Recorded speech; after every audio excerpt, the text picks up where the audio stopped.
A report by Igor Sudyagan published by the Royal United Services Institute in March 2015 stated that a total of 42,000 regular Russian combat troops were involved in the fighting, with a peak strength of 10,000 in December 2014.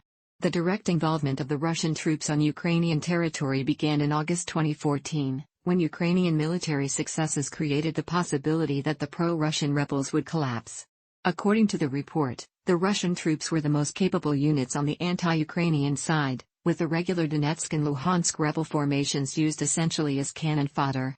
The Chicago Council on Global Affairs stated that the Russian separatists had enjoyed technical advantages over the Ukrainian army since the large inflow of advanced military systems in mid-2014, effective anti-aircraft weapons, Buk, manpads, suppressed Ukrainian air strikes, Russian drones provided intelligence, and Russian secure communications system thwarted the Ukrainian side from communications intelligence.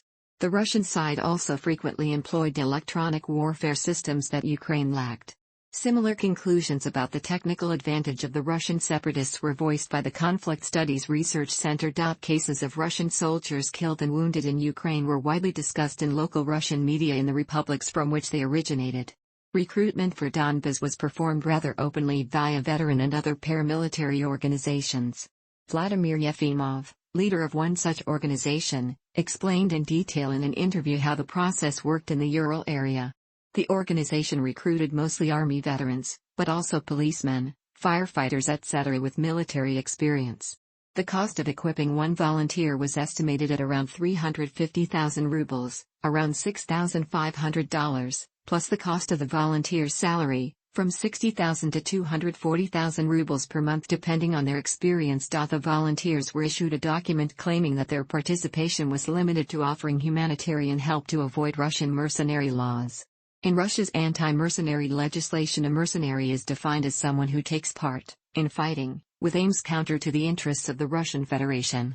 The recruits travel to the conflict zone without weapons, which they receive at their destination. Often, Russian troops have traveled disguised as Red Cross personnel.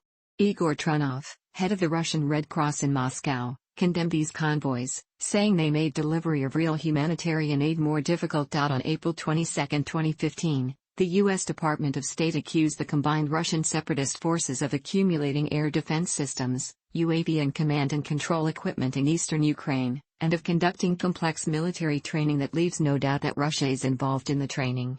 Russia also reinforced its military presence on the eastern border with Ukraine as well as near Belgorod, which is close to Kharkiv.